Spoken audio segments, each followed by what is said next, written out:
Welcome you all. In the previous session, we have already seen about the different types of the sedimentary rocks and also its classification, and also about the mud rock. So in this part, we will see about the sandstone and then its classification.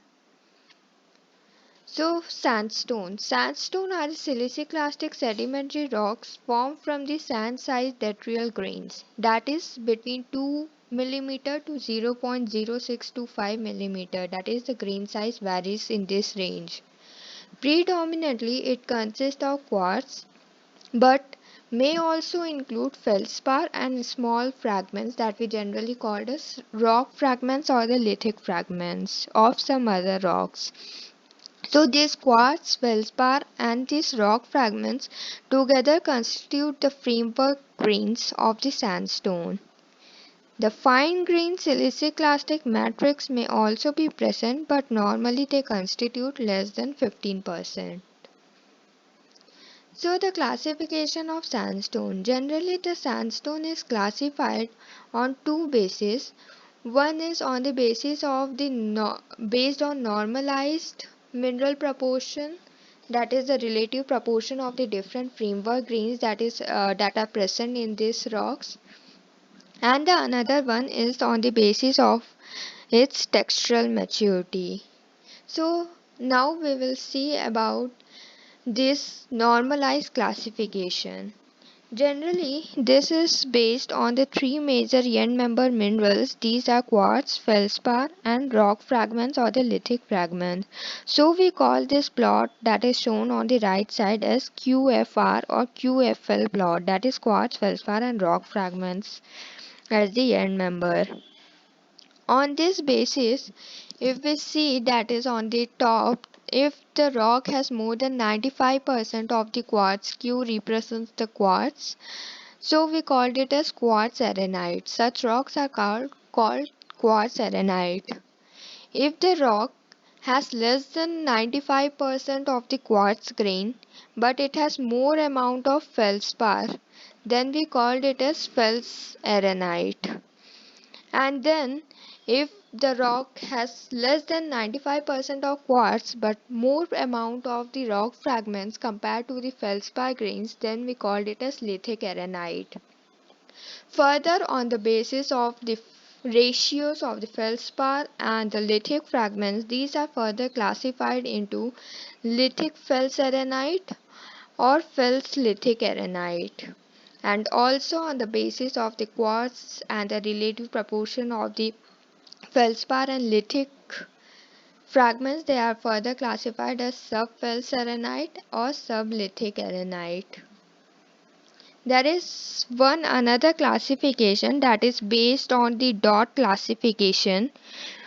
If it has more than 15% of the matrix in the sandstone, we called it as vacase. That is, we will call it as quartz vacay or the fels vacay or lithic vacay. And if it has less than 15% of matrix, then we called it as arenite, that is quartz arenite, fels arenite and lithic arenite. The next one is on the basis of texture. On the basis of texture, generally the factors that we look at is the amount of the clay present, the sorting of the grains and the roundness of the grain. So texturally and compositionally immature sandstone generally refers to the high amount of the unstable grains, poor sorting and the angular grains. And texturally and compositionally mature refers to the mainly the presence of the quartz grain which and generally well sorting and the rounded grains. So in the plot in the right side we see that if a rock has more amount of clay, we term it as immature, and as the process continues, the rock or the sandstone will become more mature, it will have less amount of clay or almost the clay is absent. And the second one is on the basis of sorting, that is the distribution or the variation of the grain size. If there is much variation in the grain size, we generally termed it as poorly sorted or poor sorting. And these are if poor sorting we see, then we call it as immature. And generally the very mature sandstone are very well sorted. The third one is the roundness of the grain. Generally the immature sandstone are have the angular grains, that is they have sharp corners, while the very mature grains will have very rounded grains and smooth surface texture. So now one by one we will see about the quartz arenite, about the different features of such rocks, the different characteristics of the such rocks, and also the environment in which it is formed. Next we will see about the fels arenite and then the lithic arenite as well. So quartz arenite, these are the much mature sandstone. That is, these are generally classified with more than 95% of the quartz and less than 5% of the feldspar or lithic fragments. And quartz and calcite are common cementing element in this grain. And then sometimes limonite, hematite, gypsum and clay minerals are also present.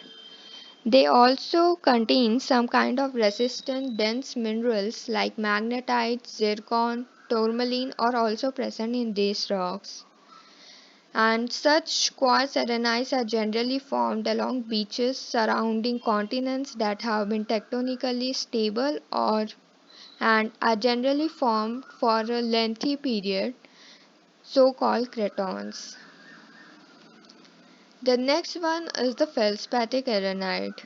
The feldspathik arenite or the sandstone that contains more than 25% of feldspar, we term it as feldspathik arenite, or generally in a common term it is also called as arkose. So 25% and 5% of feldspar are referred to as subfeldspathik arenite. Grains are generally angular, indicating relatively short period of sediment transport before deposition. The plesioclase, microcline, micas may also be present. Muscovite may remain stable and biotite is usually oxidized. Arenites are immature sedimentary rocks that indicate the deposition in the fluvial setting or on the alluvial fans. So generally the feldspathic arenite we observe it in the fluvial setting or on the alluvial fans. And the last one is the lithic arenites, and generally these contains much amount of the lithic fragments or the rock fragments. Sandstone that contains more than 25% of the lithic class and less than 15% of the mud are generally termed as the lithic arenites. They have a greater abundance of sedimentary igneous, that is usually the volcanic rocks, and the low grade metamorphic rock fragments than feldspar, and most do not contain any kind of potassium feldspar. Quartz grains are generally subangular to rounded and are usually cemented with quartz or calcite. Sometimes the organic material is also present and this imparts a grey color indicating its deposition in fluvial environment. They are more generally formed from the erosion of the young mountain belts. So we have seen about the brief summary about the different kinds of the sandstone. Stay tuned for the next session. Thank you.